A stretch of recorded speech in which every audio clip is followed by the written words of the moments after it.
Es un placer para mí, Tatiana de Los Ángeles, darle la bienvenida a la audiencia a nuestro programa Soñadores para construir un mundo mejor en familia, un espacio para compartir nuestras diferentes experiencias de vida y motivar a la audiencia a soñar y luchar por sus ideales.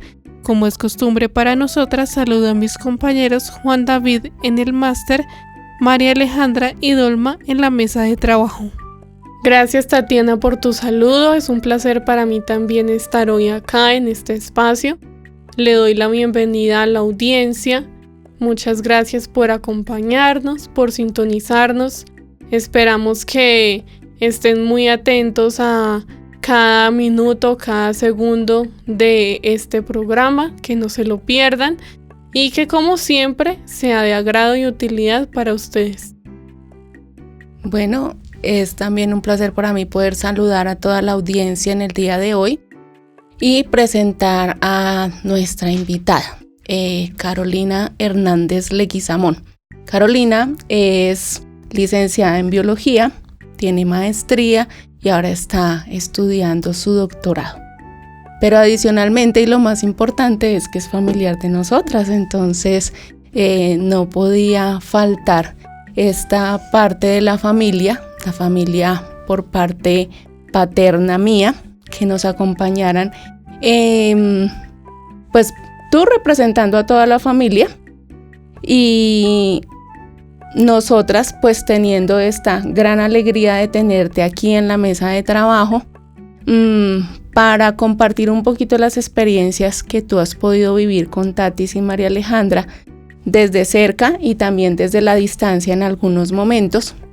Pero vamos a iniciar con una pregunta que le hemos hecho a todos los invitados en esta temporada y es, primero, ¿cómo te enteraste de la discapacidad de Tatis y María y qué sentiste o qué sintió tu núcleo familiar en ese momento? ¿Qué pasó? Bueno, inicialmente buenas tardes, gracias, pues una invitación que estaba desde hace tiempo, entonces pues afortunadamente la pudimos como cumplir.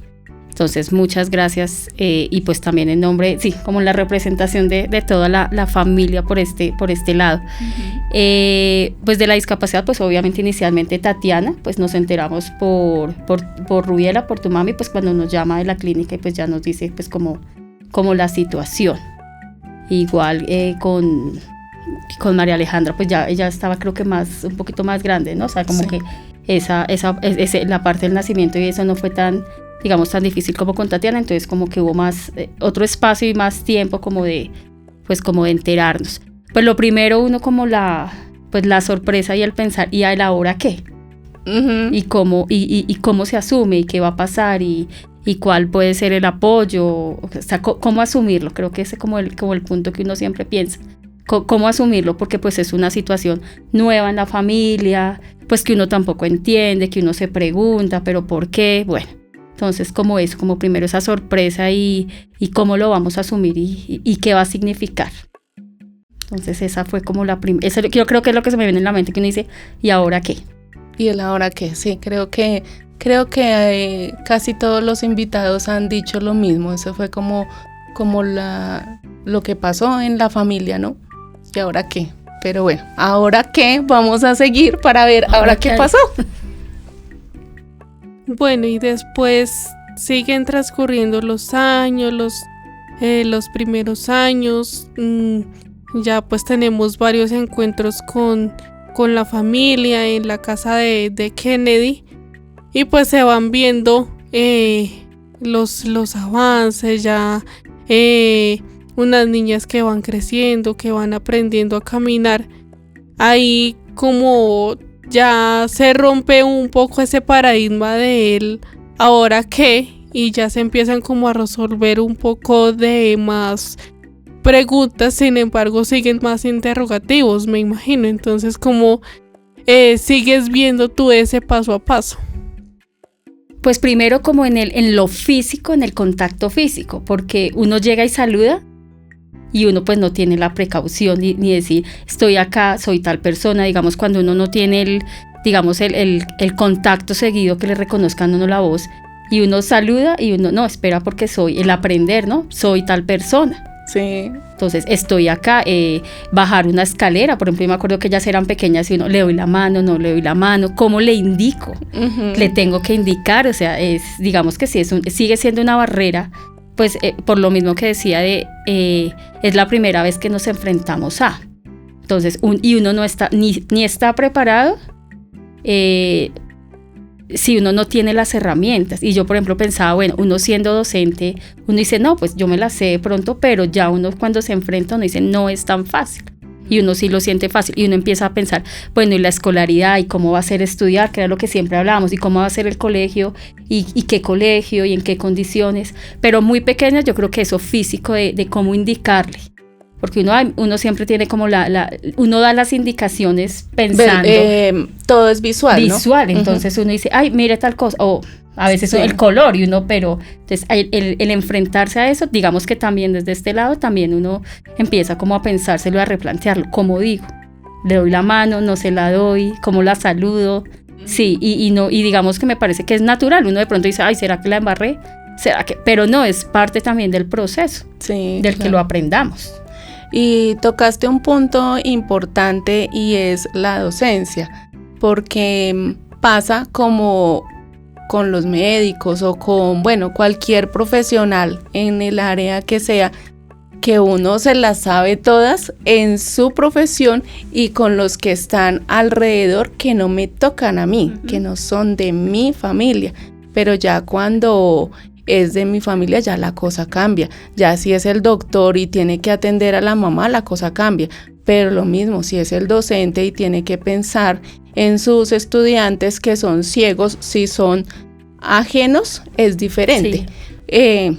Me pasa a mí, siendo docente, siendo tiflóloga y tengo digámoslo, dificultad con la parte de movilidad, porque es un poco más fácil poderle orientar la movilidad a una persona que es no de su sangre, a decirle, oye, tienes que salir y pasar la avenida tú sola, hijita mía.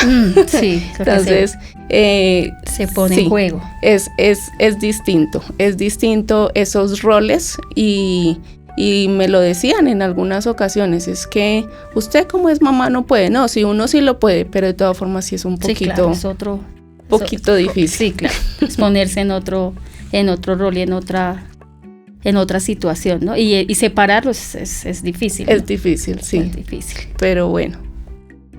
Bueno, y otra inquietud que a mí me surge es cómo fue la noticia para Camila, tu hija, que somos muy contemporáneas, nosotras dos, y pues no sé si en algún momento le hayas tenido que decir o que te haya preguntado como, mami, ¿por qué no me miran de frente? O ¿por qué usan ese palito? O simplemente fue como normal, como que nunca se tuvo que decir nada.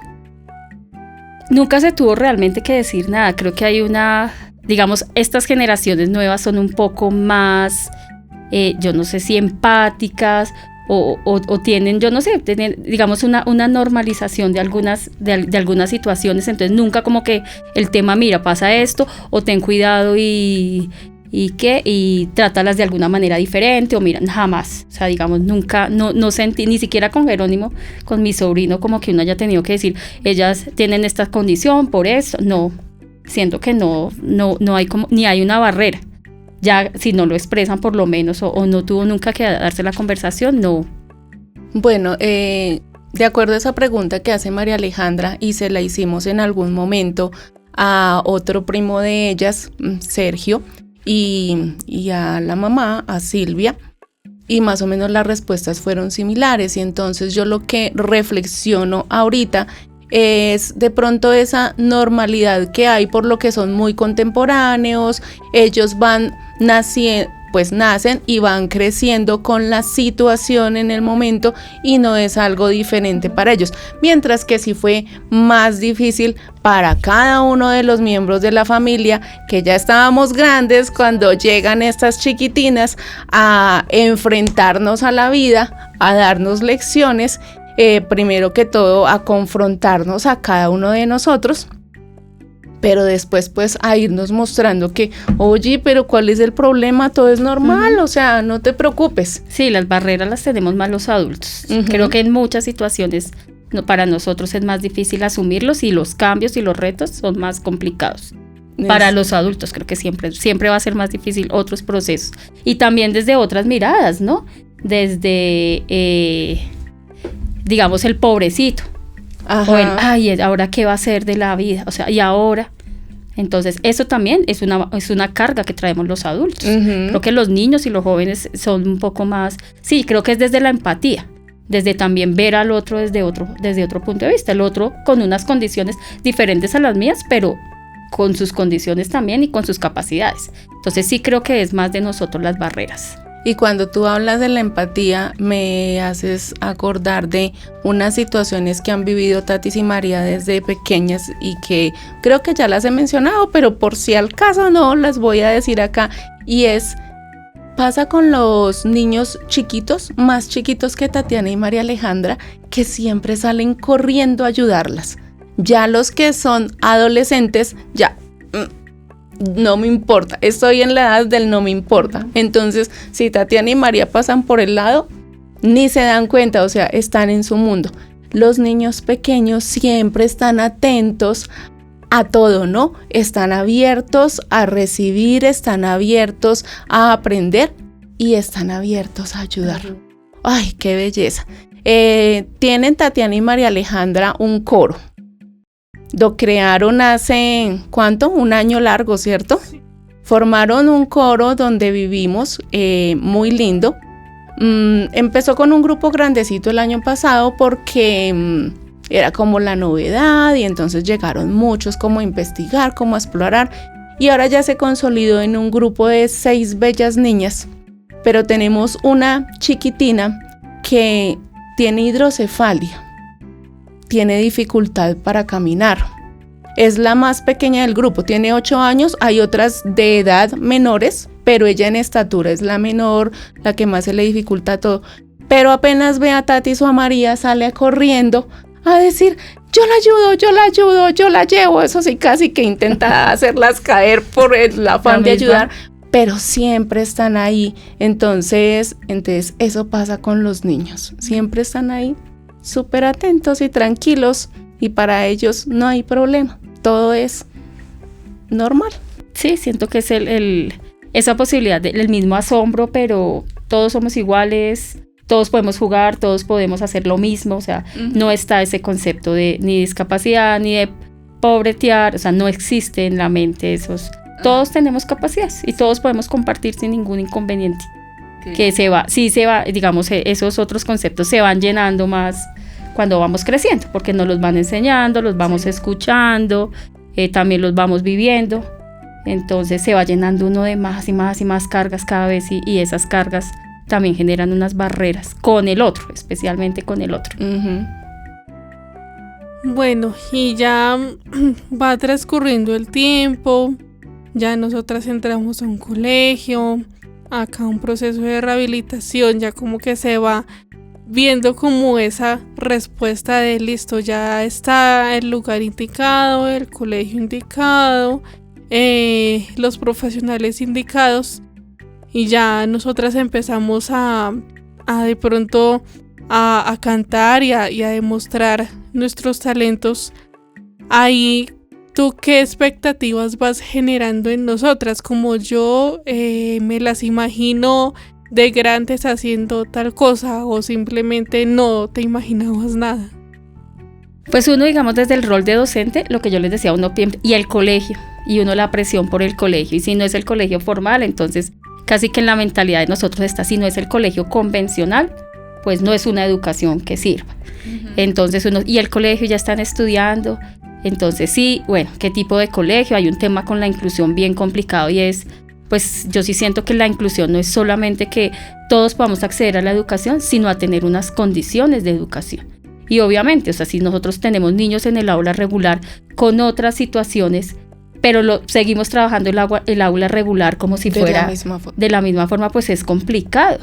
Y entonces uno dice, bueno, o sea, esos programas de inclusión, ¿hasta dónde llegan? Entonces yo recuerdo mucho cuando Dolva dice, no, es que las voy a tener en la casa y estudiar en la casa. Claro que eso es un poquito más adelante, ¿no? Pero uno siempre piensa como en el colegio y el tema de, ¿y cómo les van a enseñar? ¿Y cómo van a aprender? Y yo me acuerdo mucho de María Alejandra, el tema con el sueño. Y esa dinámica del sueño, y con Tatiana, y el tema de no dormir en el día y que en la noche se despertaba y esas dinámicas y esas rutinas, cómo se enseñan y cómo se aprenden y cómo una familia también se adecua, cómo se adecuan ellas a un colegio y los niños y cómo las van a tratar los niños, como que son todas esas que uno estando en el aula, uno sabe qué pasa. Claro. Y vuelvo y digo, esa inclusión, exclusión, porque estamos incluidas porque estamos en un espacio, pero si me hacen sentir diferente o me rechazan, pues ¿cuál inclusión hablamos? Entonces siempre uno dice, ¿y qué posibilidades tiene uno? Pero también recuerdo que están recuerdo que iban a la equinoterapia, entonces como que hay otro mundo que también empieza a abrirse de unas o terapias o unas actividades alternativas que uno dice, mire que hay otras formas. Y uno empieza a reevaluar el aula regular, el aula de clase, pues hasta dónde sí, hasta dónde no. Y también ese concepto de qué voy a hacer cuando grande, que es lo que me pregunta Tatiana, y qué pensaban de nosotras cuando fueran grandes. Y uno dice, ¿y estas niñas qué van a hacer cuando grandes? Pues uno dice, tenemos una mente del ser profesional, tengo que tener esto, tengo que lograr a los 25 años una profesión y si no soy nada. Y pues todo se empieza a reevaluar. Y uno dice, es que hay otras posibilidades también de seguir siendo ser humano con otras dinámicas de vida. Entonces uno se reevalúa eso, porque uno dice, mire que no todos estamos en el mismo camino de la misma manera.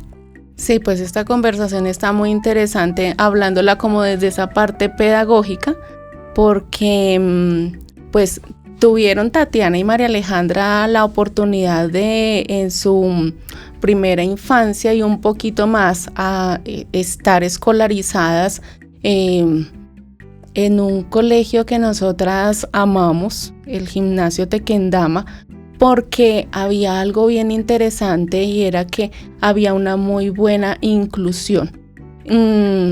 Yo siempre lo dije, lo digo y lo diré, compartiendo pues todas tus opiniones, y es el colegio regular cuando quiere incluir a veces excluye, pero yo pienso que es por varias cosas. Una, los grupos son muy grandes, entonces eso es muy difícil. Cuando ellas estaban en el gimnasio eran grupos de máximo 15 niños, entonces había la posibilidad de poder hacer un trabajo diferente. Eso por un lado, y por otro lado también los maestros, o sea, la calidad del maestro. El maestro tiene que amar realmente su profesión para poder comprometerse con los casos especiales, sea discapacidad física, visual, pero también hay otro tipo de problemáticas, no necesariamente discapacidad, sino problemáticas familiares, violencias, que eso también afectan a los niños. Entonces, qué importante que hayan buenos maestros, que hayan esos maestros llenos del amor por su profesión, porque fue lo que ya nos pasó estando en el mismo Gimnasio Tequendama, pero pasan esa primera etapa de la primaria, llegan a la secundaria y se encuentran con unos maestros que definitivamente no, era muy difícil el trato con ellos, estaban excluyendo a Tatiana y a María, o más a Tatiana, que alcanzó a estar en sexto de bachillerato.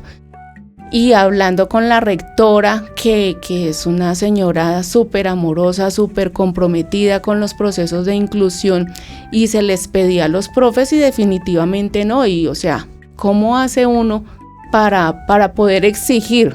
Es que es muy difícil, uno lo puede exigir de palabra, pero no de corazón, de, oye, mira, por favor, ten compasión de mí.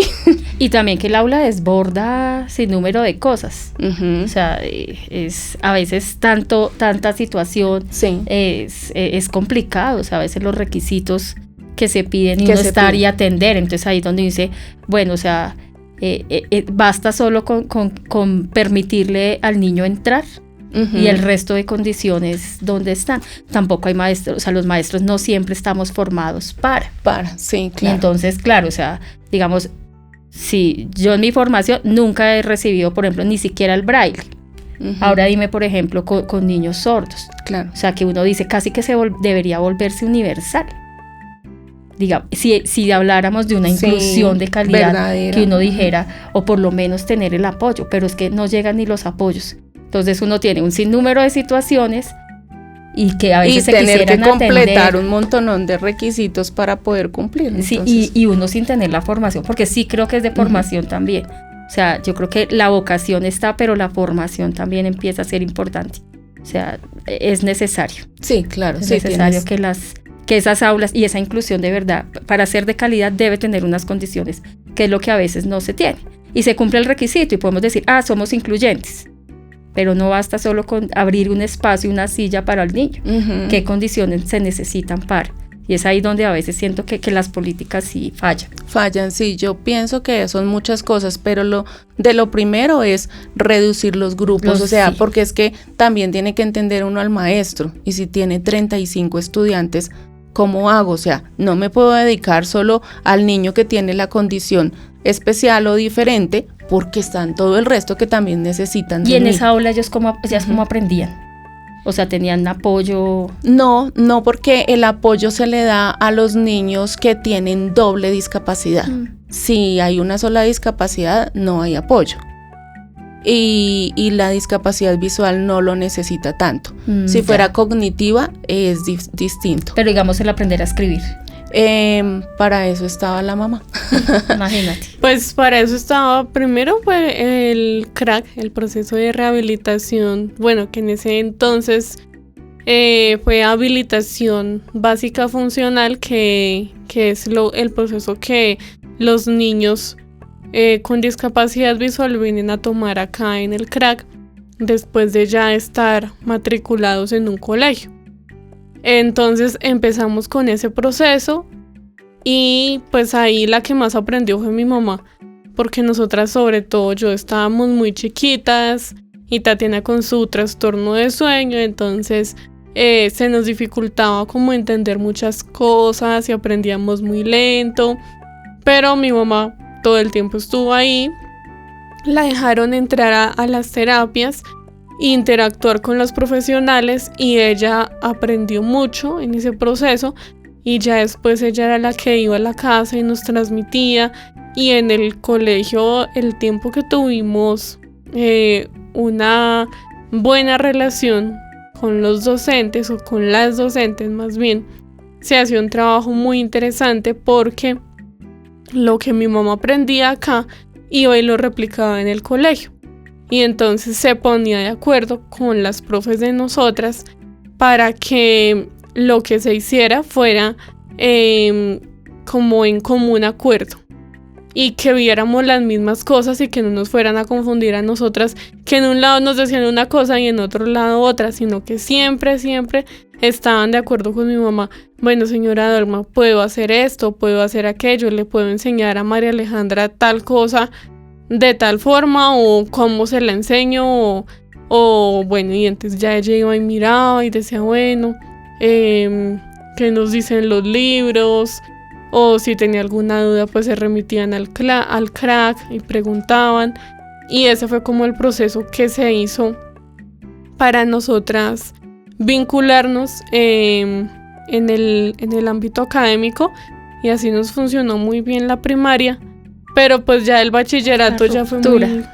Pero mira lo importante de esa relación con las familias, por ejemplo, o sea, y con las instituciones, que ese es otro, digamos que ese es otro engranaje necesario, porque el colegio solo no puede, el profesor solo no puede, una familia sola tampoco puede. No puede. Entonces, y esas son otras, digamos, otras de esas condiciones que sí son bien importantes. Y ustedes recuerdan que del colegio, que yo diga, puedo contar esto del colegio, ¿qué recuerdan de esa etapa? Bueno, yo me acuerdo mucho, uno, la inclusión que se tenía, porque no solo era el docente que lo permitió dejar entrar, sino yo me acuerdo una vez que a mí se me dificultó algo, no me acuerdo qué era, clase de educación física. Y mis compañeros se intentaron burlar de mí. Y la profesora que estaba dijo, no señores, Tatiana puede, lo que pasa es que se le dificulta, pero ¿qué toca hacer? Toca enseñarle para poderla hacer, para que ella lo pueda hacer. Entonces, no se burlen de ella, que ella es igual a ustedes. Y todos quedaron frenados y, ¿verdad, profe? Sí. Venga, Tatiana, yo le enseño, mire, esto es así, así, así. Esa docente, que es la profe María del Pilar Daza, ya tenía una trayectoria y experiencia en trabajar con discapacidad. Sin embargo, pues los ajustes razonables que teníamos que hacer, ella los aceptaba y los hacía. Entonces ella llegó y mire, Tatiana, así, no sé qué. Y entonces ya yo llegué y lo hice y dijo, vio que sí ella lo puede hacer. Simplemente tenerle paciencia y no burlarse. Entonces cualquier medio cosita ellos estaban pendientes. También me acuerdo que en los primeros años se hizo taller de sensibilización, no solo con los docentes sino también con los niños, y entonces se les vendaba los ojos y se ponían a jugar a la gallinita ciega. Entonces ya ellos como que entendían y se acercaban un poco más a nosotras. También me acuerdo de el español y la literatura. Digamos que siempre me costó porque la profe Pilar era muy exigente, porque ella quería que yo saliera muy bien, porque ella decía, Tatiana puede, ella no es una pobrecita y ella puede. Entonces la materia yo la entendía muy bien, pero se me dificultaba la escritura, me comía letras, escribía con mala ortografía, escribía sobre un renglón que ya estaba escrito. Entonces ella, hasta que no me escriba bien, no le recibo la tarea. O le recibo la tarea, pero si se equivoca una palabra me la repite 5 veces. Y yo llegaba del colegio y yo quería ya soltar todo y ponerme a jugar. Pues eso es lo que uno espera. Un niño hace, sí. Claro. Y no, llegaba al colegio, almorzaba 5 minutos de juego, 10, y mi mamá, Tatiana, siéntese a hacer tareas. Y era de 3 de la tarde hasta las 6, 7 de la noche y ya acuéstese a dormir. Y yo era, ¿y el juego? Y yo era, que se acabe rápido para poderme ir a jugar. Bueno, pues yo del colegio también recuerdo varias cosas. Pues inicialmente empezamos en Cibate, en Crecer y Ser, que fue como el primer golpe duro que tuvimos, o bueno, sobre todo que tuvieron nuestros padres, porque pues estábamos allá. Lo conocimos por una amiga que estaba estudiando pedagogía en la Universidad del Tolima, y entonces un día los llevaron a la Escuela General Santander porque ellos tenían una sede especial para los niños con discapacidad que se llamaba Crecer y Ser. En ese entonces la inclusión era que los niños regulares estaban a un lado y los niños con discapacidad estaban al otro, y cada uno tenía sus profesores para el caso que fuera. Entonces a ella la llevaron allá. Nosotras estábamos muy chiquitas, pero ya Tatiana estaba en edad de escolarizarla. Entonces ella nos ayudó para poder entrar a ese colegio, nos lo recomendó, entramos. Cuando llega la Secretaría de Educación, como más o menos llevamos nosotras 2 años ahí en ese proceso, cuando llega la Secretaría de Educación a hacerles auditoría, y ya en ese momento había cambiado la ley, y ya la ley decía que todos los niños tenían que pasar al aula regular. Entonces les dijeron, bueno, pero ¿qué está pasando acá? ¿Ustedes por qué todavía tienen a los niños con discapacidad aparte?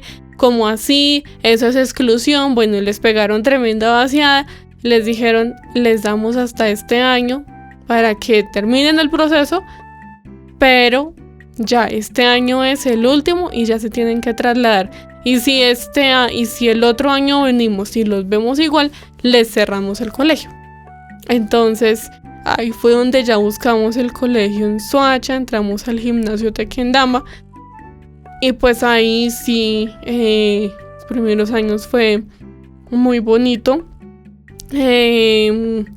donde todos nos involucrábamos, como lo mencionaba anteriormente, era el trabajo con el colegio, mi mamá y nosotras ahí siempre, todo el tiempo. A principio de año siempre le daban la oportunidad a mi mamá de que le dictara taller de sensibilización a los profesores, a los niños, y por tanta cercanía que ella tuvo en el colegio, con las profesoras, con la rectora, pudo involucrarse también ella a trabajar como docente de algunas materias, principalmente de ética y religión, y tuvo la oportunidad de compartir no solo con los niños que estaban estudiando con nosotras, sino que también estaba en los otros cursos, en bachillerato, llegó ahí tarde, o sea, con todos, de preescolar hasta 11, con todos en algún momento tuvo la oportunidad, y muchas veces llegaba a los otros cursos y se encontraba chicos con discapacidad y pues ya ella sabía cómo hacer los ajustes, o si no sabía a dónde remitirse para trabajar con ellos. Entonces eso fue algo muy bonito porque fue una beneficencia de doble vía. No solo nos beneficiamos nosotras con el colegio, sino que el colegio también se benefició y otros niños y jóvenes también con discapacidad se pudieron beneficiar del trabajo de mi mamá. Bueno, pues eso fue como esa parte escolar, pero queríamos adicional contarle a Carolina que también Tatis y María tuvieron y tienen otra faceta que tiene que ver con esa parte de escolaridad, pero es, ¿cómo se dice?, más poética. Y eso empieza desde la lectura, sí, claro. Desde la lectura en casa, que también es algo súper fundamental. Empezar a leerles a los niños desde chiquiticos, incentivarlos con cuentos. Bueno, yo veo que ahora los bebés, ahora hay muchas herramientas, ¿no? Muchas cosas bonitas. Hay cuentos que son solo dibujo. Uh-huh. Con Tatiana y María Alejandra hicimos varios trabajos muy, muy manuales, pero que les ayudaban a contar historias o a conocer historias, y eso va formando una faceta diferente.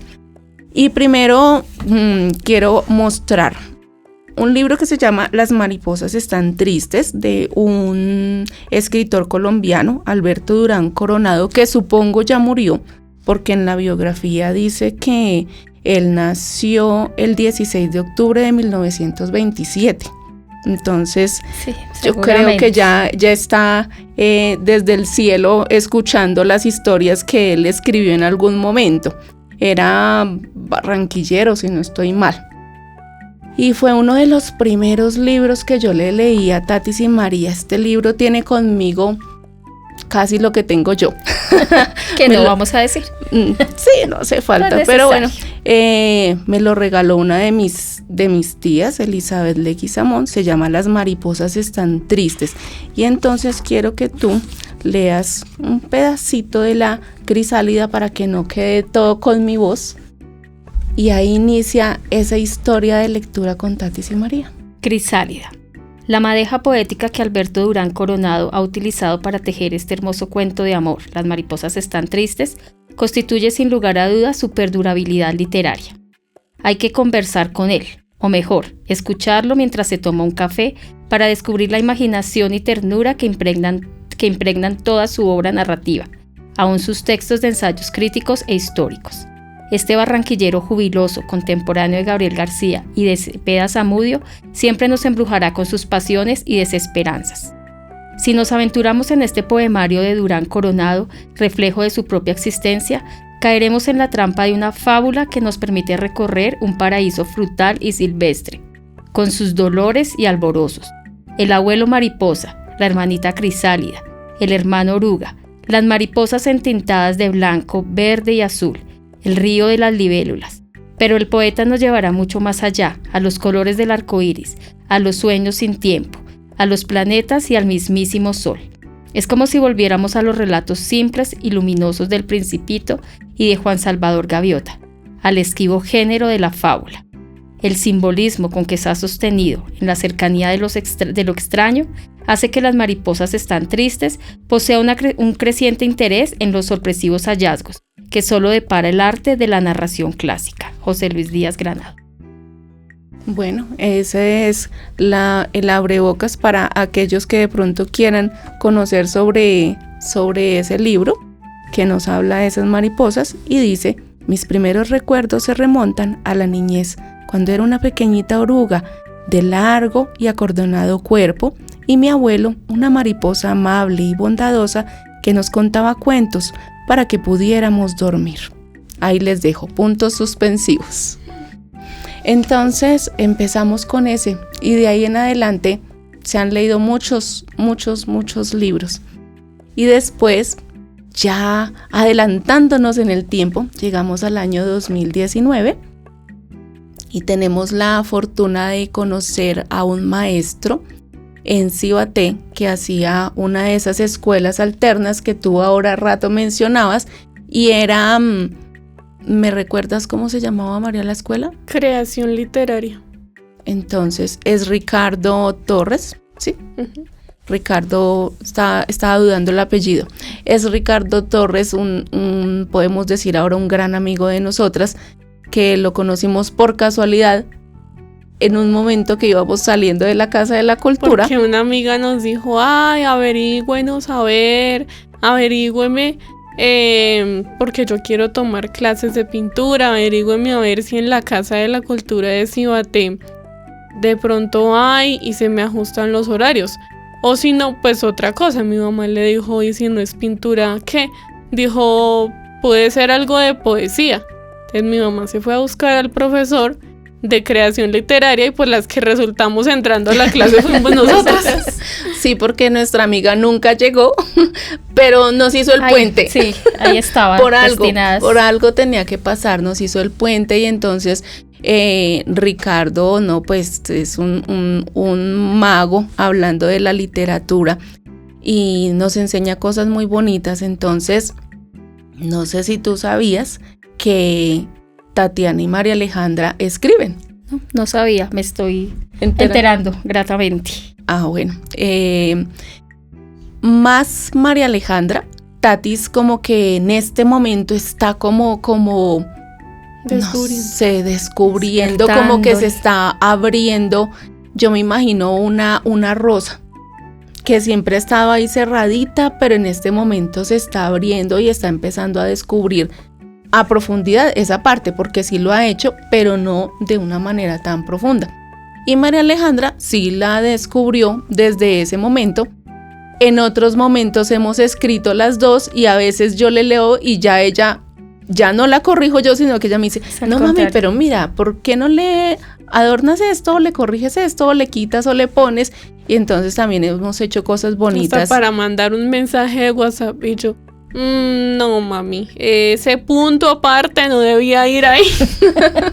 Entonces ahí vamos con esa faceta que ha sido un poco oculta para las otras personas, pero que también está en Tatiana y María Alejandra. Y en ese año 2019 el IDECUD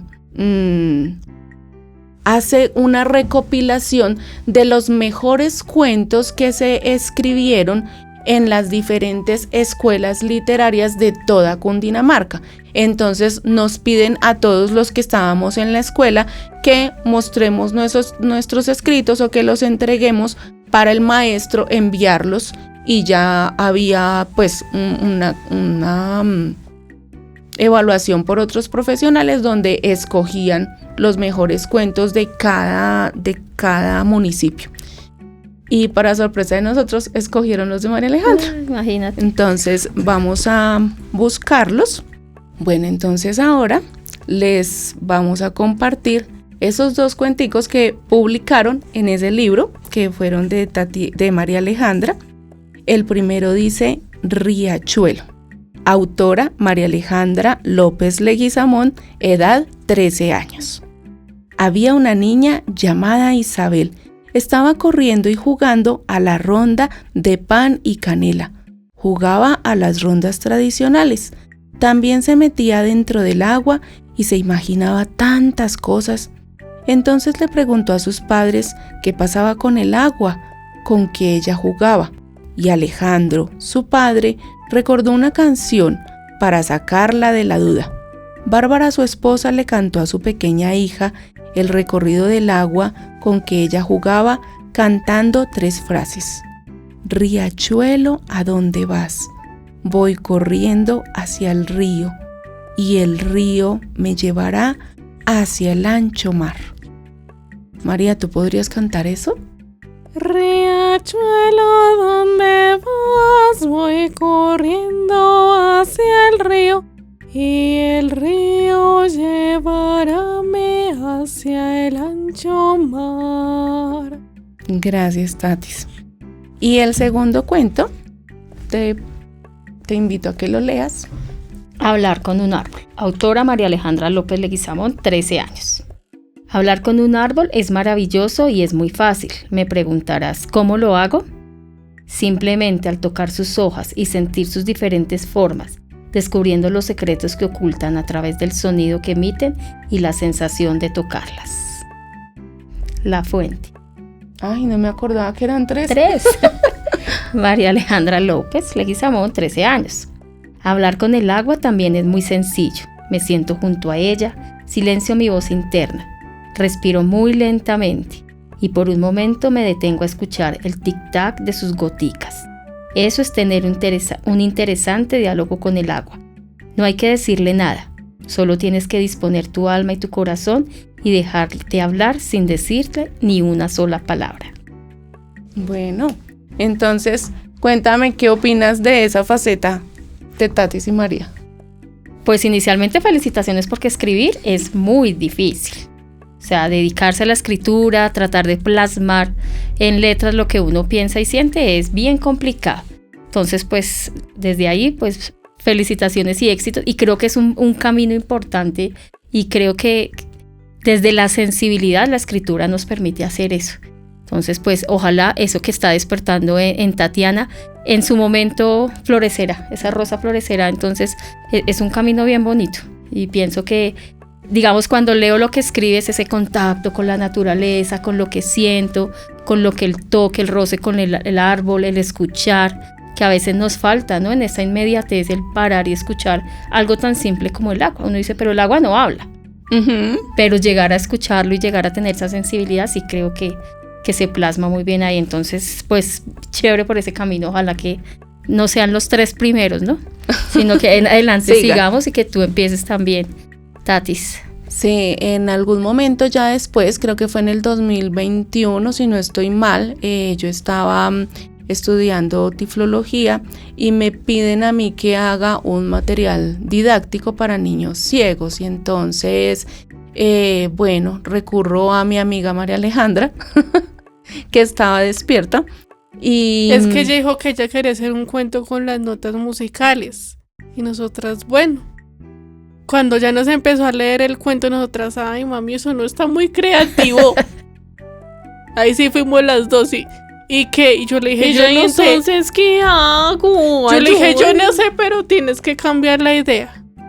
Dijo ella, o busco un cuento que ya esté de las notas musicales y simplemente le hago los dibujos y nosotras, no. Y bueno, entonces tomamos la decisión muy democráticamente que María Alejandra me iba a ayudar. María Alejandra creó la historia y yo hice todos los dibujos de ese cuento. Además que después necesitaba que ellas lo palparan para que me pudieran decir, no, que no fuera simplemente tocar tela, sino que se sintiera que se acercara a lo que se estaba pensando o lo que estaba construyendo María Alejandra. Y es un bello cuento que habla de una pareja que se va de vacaciones al mar, entonces tenemos que hacer la playa, dibujar el mar, todo en alto relieve para que los niños ciegos lo puedan percibir, pero también le hacemos braille y adicionalmente le hacemos macrotipo, o sea, letra grande, por si llegan a ver niños de baja visión, puedan acercarse a ese cuento de ambas maneras, tanto táctilmente como visualmente. Y bueno, ahí vamos en ese camino. Fue algo muy bonito esa experiencia de hacer ese libro adaptado, porque era muy complejo recrear todas las texturas, porque era la historia de unos esposos que se iban a pasear al mar y dejaron sus 2 gatos al cuidado de una amiga. Fue una historia real que nos pasó a nosotras fuimos las que tuvimos que cuidar a esos gatos, y de ahí sacamos el cuento. Entonces contamos todo lo que vivimos esa semana cuando ellos no estaban, todas las travesuras que nos hicieron los gatos. Entonces tocaba pues recrear la textura del gato, de la playa, el mar, las palmeras, pero también la ciudad, porque había un momento en que la gata se salía del apartamento y entonces tocaba hacer el piso donde ella estaba parada, y fue un trabajo que yo siento que estuvo muy bien logrado, porque se lo hemos mostrado a personas sin discapacidad, pero que tienen gatos o que han tenido en algún momento contacto muy cercano con los gatos, y les decimos cierren los ojos y solo toquen. Y la persona muchas veces, sin saber de qué se trata el cuento, dicen, ¡ay, esto es la piel de un gato! Entonces siento que fue un trabajo muy bien logrado, que en ese caso más que la creatividad literaria, era la creatividad artística y manual, que fue muy dispendioso, pero el resultado final fue muy bonito, muy satisfactorio para nosotras dos. Y además que hay muy poco material, ¿no? Digamos que uno puede acceder a material de este tipo, ¿no? Y el material está, o sea, ya está para editoriales, ¿ya? Sí, hay que pensar que, claro que sí. Sí, el material todavía existe. Buscar cómo, por lo menos en algunos espacios, sí, poderlo mostrar, ¿no? No han pensado de pronto en bibliotecas, a veces. Sí, lo llegamos a, como que en este momento nos hemos desvinculado un poco de la idea, pues porque Tatis y María se centraron muy en la parte musical, tuvimos un cambio de vivienda repentino, y tener un cambio de vivienda repentino es cambiar la vida. Sí, y bueno, de pronto para cualquier persona puede ser algo sencillo, pero yo pienso que para ellas pues era darles un espacio tranquilo y no como atosigar, sino que fuera de una forma calmada. Entonces el año pasado fue de eso, de acomodarnos, de respirar, de disfrutarlo, de gozarlo, y entonces como que dejamos la idea ahí quieta y ellas empezaron con su coro a formarlo. Entonces, oye, quedó guardada la idea, va a tocar volverla a sacar. Sí. Quedó tan guardada que olvidé traer el libro para mostrarlo. O sea, me acordé acá y dije, no, ¿cómo no lo vamos a mencionar? Es algo importante de contar, porque pues estamos construyendo o reconstruyendo toda la historia de estas chicas. Entonces ahí está para mostrar. Algunas veces lo hemos mostrado a algunas personas, pero sí lo he pensado para bibliotecas, sí. ¿Verdad que sí? Talleres, sí se podría. Y expandir la idea. Y además que se une como lo manual, lo literario, creo que todas las artes, ¿no? Es que creo que es la potencialidad de las artes, la música, digamos que es como el camino de ellas que han recorrido de las artes. Las artes lo que tienen, el poder de las artes. Alguien hace muy poquito me dijo, son artistas integrales, y yo... Oye, no lo había pensado, pero sí, qué bien. Y tienen unas conexiones. Mira que el cuento trae canción. Uh-huh. Entonces, no se desligan, digamos que esas artes, ¿no? Y tienen que ver con la sensibilidad. Tienen que ver con ese poder de sentir. Que, vuelvo y digo, se nos olvida, ¿no? En nuestros afanes damos por hecho que todo está. Y cualquier cosa está ahí y ya. Pero traerla, recapacitar, pensar sobre eso... Creo que muy pocas personas tienen esa habilidad que ustedes sí pueden tener. nosotros y no. estos espacios nos dan esa posibilidad, ¿no? Este año de encuentro con las diferentes personas que han acompañado a Tatiana y a María Alejandra a lo largo de su vida, nos han permitido tener un espacio de reflexión tanto a nosotras como a nuestros invitados y decir, oye, como que tengo que parar un poquito y mirar otras cosas. Sí, esos caminos, esos trayectos de vida que van dejando enseñanzas ahí, diciendo, mira todas las cosas que han logrado, que hay unos logros bien importantes. Y ahorita lo que decían, ¿cómo recuerdan de su colegio? O sea, la profesora y el nombre, o sea, ¿cómo se atraviesan, no? O sea, ¿cómo quedan ahí en la mente esos recuerdos? Sí, eso es bello. Bueno, y hablando de recuerdos, hemos hablado mucho en estos programas de María Alejandra y de mí, de nosotras dos. Pero hoy que está Carolina acá, me gustaría que pues nos contaran un poco su experiencia de ustedes que vivieron en su infancia.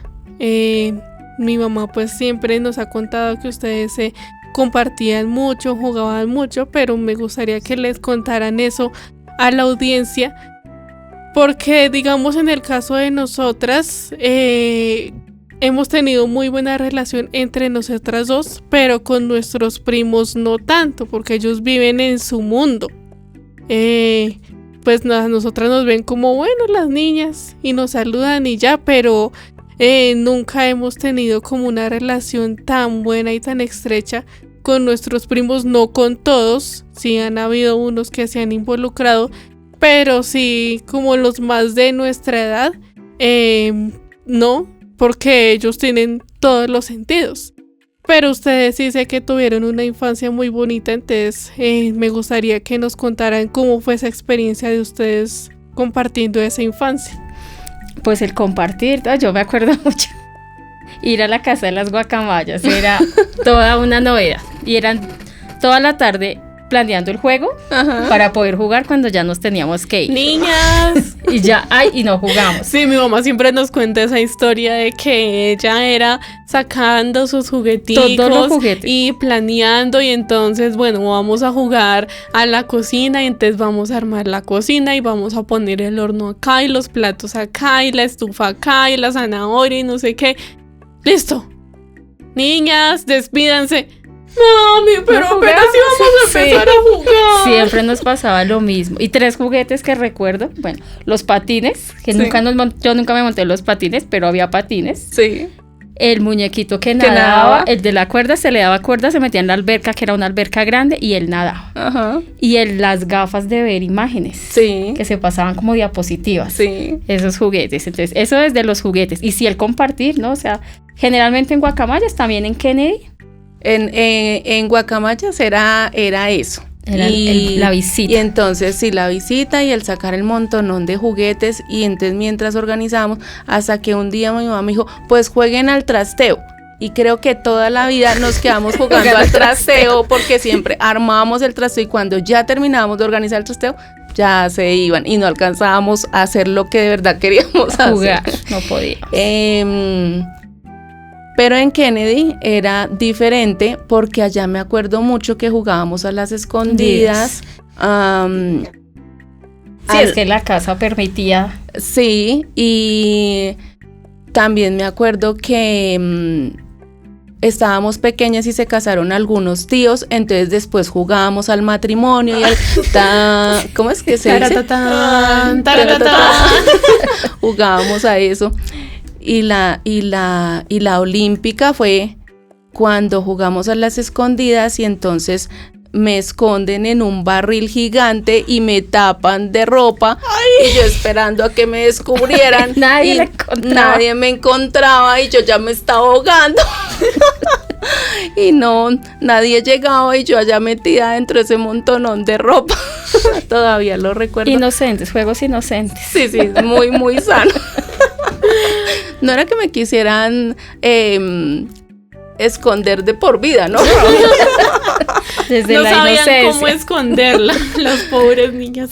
Pero sí era desde el juego, ¿no? O sea, el encuentro era el juego. Pero fue muy bonito y siempre me dejaban ir a la casa de mi tía Aura, la mamá de Carolina, y allá nos quedábamos como un fin de semana o algo así. Bueno, siempre que yo salía a algún lado era allá a compartir con Carolina y Marcela. Entonces fue muy bonita la infancia y yo siempre les cuento a Tatis y María, y con nostalgia cuento que nos separamos mucho. ¿Por qué? Por lo que yo, pues viajamos, después viví en Santa Marta, luego viví en el Llano, entonces eso nos distanció y ahora nos encontramos en los cumpleaños, en los bautizos, etcétera, en las reuniones especiales, pero para mí por lo menos quedó como ese vacío de que no seguimos como ese contacto como una ruptura cercano. Que se dio. Hubo una ruptura después de tanto amor. De tanto compartir. Porque fue muy bonita la infancia. Sí, fue desde el juego. Uh-huh. Bueno, y ya para ir terminando este espacio, no sé si de pronto, Caro, tengas algún recuerdo, alguna anécdota en especial de nosotras o de mi mamá o de nuestra familia que quieras compartir, que se te venga a la mente, de algo que hayas vivido, que te hayan contado, que haya sido como que te haya marcado la vida, te haya impactado. Pues más como anécdota y digamos refiriéndome a ustedes, yo sí creo que digamos que valoro mucho el rol de Dolma, digamos como mamá de las niñas, pero no como la mamá abnegada, sino las voy a sacar adelante, pero también que su merced misma se ha planteado sus metas desde las mismas situaciones que es lo que pensamos y la situación y el ahora que es que también permitió un proyecto de vida para Dolma. Entonces cuando ellas dicen, y ella daba la clase a los profesores y ella le hacía el taller de sensibilidad a los niños, yo digo, también ese aprendizaje que hay, que yo creo que valoro mucho. Vuelvo y digo, desde mi rol de docente uno siempre dice la educación formal, pero otras posibilidades de educación me parece que se empiezan a validar acá. La discapacidad se empieza a valorar acá. Y entonces como podríamos habernos quedado en otra historia, ¿no? En la historia de las niñas en su casa encerradas, Dolma trabajando y salga para su trabajo y venga y mire las niñas, pero por el contrario, cómo hacer su proyecto de vida a partir de una situación dada. Para mí eso es valioso. Digamos que y ustedes son afortunadas porque creo que no todos los niños con discapacidad tienen esa posibilidad. No creo que todos tengan la posibilidad de hacer un programa radial, no creo que todos tengan la posibilidad de tener un coro, de formarse, de escribir, a pesar de la distancia, a pesar de la situación, es decir, vamos a hacerle y si tenemos que ir a Cibate, vamos a Cibate. Si tenemos que movernos de Soacha a Bogotá, lo hacemos. Si tenemos que movernos de donde vivimos, entonces digamos que esos son, yo lo veo como bendiciones, pero sobre todo, digamos, el poder, digamos que femenino, yo sí lo veo ahí decir, venga, que como Dolma lo sacó y vuelvo y digo, más allá del qué pesar y qué va a ser de la vida mire la vida que es y mire la posibilidad, y eso me parece que es valioso, y eso es una enseñanza de vida, yo creo que para todos, decir, no nos quedamos mire lo que hemos logrado, claro, son logros diferentes, pero escribir, cantar, tener un programa de radio, pues yo no hago ninguna de esas. Entonces digo, miren lo valioso que es. Escucharla a las niñas hablar siempre me parece motivador y grandioso. Yo quisiera tener la elocuencia que tienen porque hablan y son esas capacidades que tienen y son ese poder que tienen. Entonces desde ahí yo digo, son un ejemplo de vida y una enseñanza de vida. Y ojalá que se pueda difundir por todo lado y a veces con los jóvenes, cuando uno trabaja con los jóvenes y uno dice, Dios mío, estos jóvenes que no quieren, que son perezosos, estos jóvenes que no tienen proyecto de vida, que no saben ni siquiera qué van a hacer mañana, uno dice, miren las condiciones que se pueden alcanzar y lograr, y no es solo, no es un proceso solo, también estamos en una sociedad que nos vende que somos empoderados y solos podemos, y jamás vamos a poder solos, siempre necesitaremos del otro, y ese otro que esté ahí para ayudarnos y para hacernos también crecer. Entonces siempre será como algo bonito y que yo siempre he pensado, digo, mire todo lo que se ha logrado y lo que se puede hacer. Y bueno, es muy gratificante. Tú dices algo bonito y es ese siempre ayudarnos del otro, y creo que ha sido como lo que ha permitido que nosotros podamos hacer todo lo que tú acabas de mencionar, el apoyarnos el uno al otro, porque por ejemplo, si yo no contara con Miguel Ángel, mi esposo, pues de pronto no podría dedicar todo el tiempo a Tatiana y a María Alejandra para llevarlas aquí y allá y a hacer todo lo que hay que hacer, porque hay mamás que les toca solas. Uh-huh. Pero sin embargo, hay mamás que les toca solas, pero que también lo hacen. Conocemos una mamá de acá de Crack, Laura, la mamá de Samuel, que le damos un saludo muy especial, que también es una súper guerrera y le ha tocado sola, pero se apoya de la familia. Entonces ese apoyo del otro es súper importante, el no pensar en que yo estoy sola, y me lo digo a mí misma porque en algún momento de mi juventud yo creía que yo podía con el mundo sola, y no es así. Uno siempre necesita de ese otro, y en especial de ese otro familiar que le dice a uno, aquí estoy. Por ejemplo, cuando Tatis y María eran pequeñas, que lo hablamos acá con mis papás, si no hubiera sido por el apoyo de ellos en algún momento, pues de pronto tampoco, ¿cierto?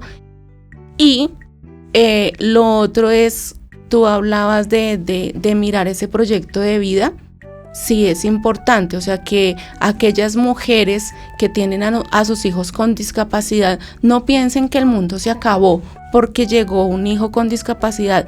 Simplemente llegó un hijo diferente al que podemos amar, podemos mirar qué es lo que le gusta y cómo lo compartimos, pero no quedarnos ensimismadas o llorando o lamentándonos por esto, ¿no? Para mí, para nosotros como pareja, Tatiana y María Alejandra son el regalo más grande que Dios nos dio. Y yo creo que si no hubiera sido así, no, la vida sería totalmente diferente, totalmente normal, sin nada de especial. Vaya, venga. Sí. Todo el sueldo y ya. Y ya. Entonces, Tatis y María vinieron a mostrarnos cómo es de bello el mundo y cómo se pueden hacer grandes cosas, pero como tú decías, en equipo, el uno con el otro. Y una cuñita, ya para irnos, y tú decías ahorita qué difícil que está la situación con los jóvenes, que no se sabe qué hacer. La cuñita está en que cuando quieran, cuando alguien quiera que nos esté escuchando en este momento y que necesite que vayamos a darle ánimo a un joven, llámenos. No sé cómo nos van a buscar, por YouTube, redes sociales, de alguna forma, pero ahí estamos al servicio. Siempre, ya en algún momento, alguna persona nos invitó a que Tatiana y María Alejandra fueran y le dieran una charla a jóvenes.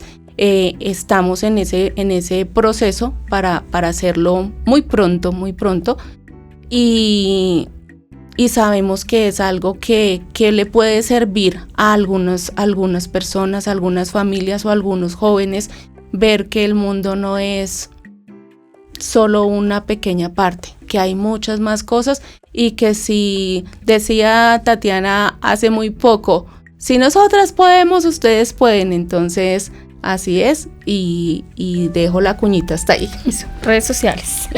Nos toca. Muchas gracias a ti, Caro, por haber aceptado esta invitación, por haber compartido tantas experiencias bonitas en familia. Hemos tenido muy pocos espacios para compartir, pero creo que tenemos muchas cosas en común que pensamos como docentes, porque nosotras también estamos ahorita empezando en la docencia, y bueno, creo que nos conectamos mucho nosotras. Entonces, muchas gracias a ti, gracias a la audiencia por habernos escuchado, por haber estado ahí. Espero que hayan reflexionado y les haya quedado alguito, y que les sirva este programa y les sea de agrado y utilidad para todos ustedes. Bueno, y antes de terminar, un saludo muy especial a toda la familia Leguizamón Infante, que hoy está acá representada por Carolina, pero en el corazón de nosotras están cada uno de los miembros de esta familia, tanto los que ya nos acompañan desde el cielo como los que todavía están presentes en medio de nosotros. A cada uno de ellos muchas gracias por hacer parte de nuestras vidas y en algún momento haber sido esos constructores de nuestra historia, o en algún otro momento esos espectadores de lo que nosotras hacemos. Y gracias nuevamente a Carolina por haber aceptado esta invitación y por habernos compartido tantas cosas bonitas que, como siempre, se descubren muchas cosas en estos espacios que, como lo decía yo en otro programa, si no se hubiera dado este espacio, creo que nunca hubiéramos hablado de estos temas. Entonces, muchas gracias, y a la audiencia seguirla invitando a que nos acompañen en cada uno de los capítulos de Soñadores para construir un mundo mejor en familia.